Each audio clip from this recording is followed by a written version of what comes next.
ഈ ലഭ്യത ഇല്ലെന്നാക്കുക എന്നുള്ള നയമാണ് സർക്കാർ ആദ്യം സ്വീകരിക്കേണ്ടത്. വർജനമൊക്കെ അങ്ങ് പറയണ്ട. വർജനം ഒരു വ്യക്തി സ്വയം സ്വീകരിക്കുന്ന മാർഗമല്ലേ? ആയിരക്കണക്കിന് മദ്യശാലകൾ അനുവദിച്ചിട്ട് കള്ളുഷാപ്പുകളാണ് 5071 കള്ളുഷാപ്പുകൾ കേരളത്തിലുണ്ട്.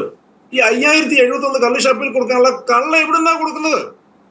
ഏതാണ്ട് പാലക്കാട് നിന്നാണ് പറയുന്നത്. പാലക്കാട് മുല്ലപ്പെരിയാർ ഡാം ഉണ്ടോ കള്ള് വിൽക്കാൻ വേണ്ടി, കള്ള് സംഭരിക്കാൻ വേണ്ടി?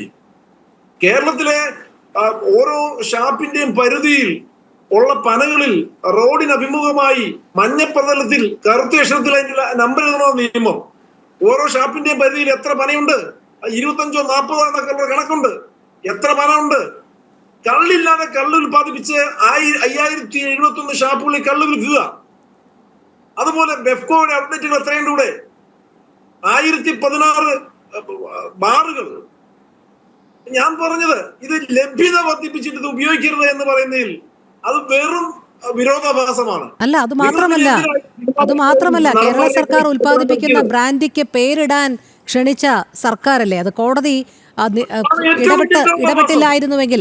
അത് മാത്രമല്ല 10,000 രൂപ പ്രോത്സാഹന സമ്മാനം മികച്ച പേരുകൾക്ക്. അതാണ് ഏറ്റവും വലിയ വിരോധാഭാസം. അത് 40,000-40,000 വന്നു കഴിഞ്ഞു. 40,000 സജഷൻസ് വന്നു കഴിഞ്ഞു ഇതിനോടകം തന്നെ. അതായത് കോടതി ഇത് തടയിടുന്നതിന് മുൻപ് തന്നെ 40,000-ഓളം റെസ്പോൺസുകൾ വന്നു കഴിഞ്ഞു. KCBC മദ്യസമിതി ആ സ്പോട്ടിൽ പ്രതികരിച്ചതാണ്. ഇത് നിയമവിരുദ്ധമാണ്, പരസ്യം നൽകലാണ്. പക്ഷെ ഇതുപോലും മനസ്സിലാക്കാനുള്ള ഒരു ഇത് എക്സൈസ് വകുപ്പ് മന്ത്രി ഞാൻ MP രാജേഷിനെ ഞാൻ നേരിട്ട് വിളിച്ചതാ. അദ്ദേഹം പറഞ്ഞത് ഇത് സർക്കാർ നേരിട്ട് നടത്തുന്നതല്ല, അത് ബെഫ്കോയാണ് എന്ന് പറഞ്ഞു. പക്ഷെ ബെഫ്കോ പറയുന്നത്, കോടതി പറയുന്നത് ബെഫ്കോ അല്ലെന്ന് പറയുന്നു, മലബാർ ഡിസ്റ്റിലറീസ് എന്ന് പറയുന്നു. ഇത് അങ്ങോട്ടും ഇങ്ങോട്ടും ഇട്ട് തട്ടിക്കളിക്കുക. ഇത് സർക്കാരിന്റെ തീരുമാനമാണ്. സർക്കാരിന് ഒരു ദിവസം ഒറ്റ രാത്രി കൊണ്ട് മദ്യശാലകളുടെ സമയം തീർപ്പിക്കാമെങ്കിൽ ഇതെല്ലാം അവരുടെ കാര്യങ്ങൾ തന്നെയാണ്, അവരുടെ നടപടിക്രമങ്ങളാണ്.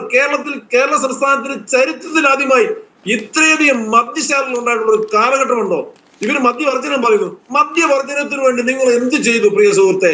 മദ്യവർജനത്തിന് വേണ്ടി നിങ്ങൾ എന്ത് ചെയ്തു? എന്നിട്ട് ബെഫ്കോയുടെ വരുമാനത്തിൽ നിന്ന് കള്ള് കുടിച്ച് നശിക്കുന്നവർക്ക് ബോധവൽക്കരണം നടക്കാൻ വേണ്ടി അതിൽ നിന്ന് അതും ഒരു വിരോധാഭാസമല്ലേ?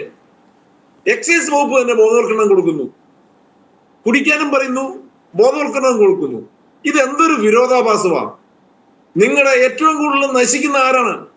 ഇടതുപക്ഷ തൊഴിലാളി വിഭാഗമല്ലേ മദ്യപിച്ച് നശിച്ചുകൊണ്ടിരിക്കുന്നത്. എന്നിട്ട് നിങ്ങൾക്ക് അത് മനസ്സിലാകുന്നില്ലേ? ഇത് തടയേണ്ട സമയമായില്ലേ? എന്നാൽ UDF സർക്കാർ അത് നിർത്തിയതല്ലേ 29 ബാറുകളെ മാത്രം വെച്ച്. നിങ്ങൾ ആ വർജനം പറയുന്നവരും ഞങ്ങൾ വന്നാൽ ഒരു തുള്ളി മദ്യം, നിലവിലുള്ള മദ്യം കൂടുതൽ അനുവദിക്കില്ല എന്ന് നിങ്ങൾ പറഞ്ഞെങ്കിൽ നിങ്ങൾക്ക് എന്തുകൊണ്ട് ആ സർക്കാർ UDF സർക്കാർ അത്രയും മാറ്റിയതല്ലേ? എന്നാൽ 29 ഞങ്ങളും പറഞ്ഞേക്കാം കേരളത്തിലെ സമ്പൂർണ്ണ മദ്യനിരോധനം നടപ്പാക്കാമെന്ന്. നിങ്ങൾ പിന്നെ ഇടയ്ക്ക് പറയുന്നത് കേട്ടു മദ്യനിരോധനം നടപ്പാക്കിയ സംസ്ഥാനത്തൊന്നും വിജയിച്ചിട്ടില്ല എന്ന്. എന്താണ് വിജയിക്കാത്തതിന്റെ കാരണം? നാട്ടിലുള്ള സർക്കാരില്ല, നടപടി ഉണ്ടാകണം. 96-ലെ ചാരായ നിരോധനം നടപ്പിലാക്കിയല്ലോ AKANന്റെ കാലഘട്ടത്തിൽ. ആ സർക്കാർ നിലനിന്ന ഒരു 3 മാസക്കാലം, അവസാനത്തെ 3 മാസക്കാലം ശക്തമായ നടപടികളുണ്ടായിരുന്നു, നിലപാടുകളുണ്ടായിരുന്നു. അങ്ങനെ നടപടികൾ വന്നപ്പോ ഒരു വീട്ടിൽ പോലും ഉണ്ടാക്കിയാലെന്നായി. ഞാനൊരു കാര്യം ചോദിക്കട്ടെ, ഇവിടെ കൊറോണ കാലത്ത് എത്ര ദിവസത്തോളം മദ്യശാലകൾ അടച്ചുപൂട്ടി? ആർക്കും ഒരു പ്രശ്നമില്ലായിരുന്നല്ലോ, ആരും മരിച്ചു വീണില്ലല്ലോ. മനുഷ്യൻ ജീവനെ രക്ഷിക്കാൻ വേണ്ടി ജീവൻ കൈപിടിച്ചുകൊണ്ട് നെഞ്ചോട് ചേർത്ത് പിടിച്ചുകൊണ്ട് മുറിക്കുള്ളിൽ നിന്ന് പുറത്തിറങ്ങിയില്ല. ഒരുത്തിനും മദ്യപിക്കണ്ടായിരുന്നു, ഒരു വാറുകാരനും നടത്തണ്ടായിരുന്നു, ഒരു പ്രശ്നവും ആശുപത്രികളിലൊന്നും ഒരു കേസുകളും വന്നില്ല. തലമുട്ടിയും കത്തിക്കുത്തേറ്റും ആശുപത്രികളിലേക്ക് വൈകുന്നേരം 5 മണിക്ക് ശേഷം ഒരു രോഗികളും വന്നില്ല, അപകടപ്പെട്ടു വന്നില്ല.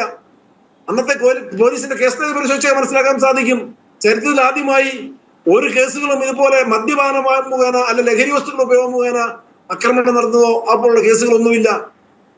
കേരളത്തിലെ ജയിലുകൾ നോക്ക് ആ കാലഘട്ടത്തില്. അപ്പം ഒരു നിരോധനം ലഭ്യത ഇല്ലെന്നാക്കുക എന്നുള്ള നയം സ്വീകരിക്കാണ്ട് ജനാധിപത്യ വിശ്വാസം ഉണ്ടെങ്കിൽ, ജനങ്ങളോട് ശ്രദ്ധ ഉണ്ടെങ്കിൽ, ജനങ്ങളുടെ ജീവനും സ്വത്തിനും സംരക്ഷണം കൊടുക്കണമെന്നുണ്ടെങ്കിൽ നിശ്ചയമായിട്ടും ആ നടപടികളിലേക്ക് പോകും. തെരഞ്ഞെടുപ്പെടുത്തപ്പോ എന്തെങ്കിലും പെട്ടെന്ന്, അതായത് പറയാൻ പറ്റും കട കാലിയാക്കൽ പരിപാടി എന്ന് കണ്ടിട്ടില്ലേ? അതായത് പൂട്ടാൻ പോകുന്ന കടയോ കമ്പനിയോ പൂട്ടാൻ പോകുമ്പോ ഓഫർ വിലയ്ക്ക് പകുതി വിലയ്ക്കൊക്കെ വിൽക്കുക.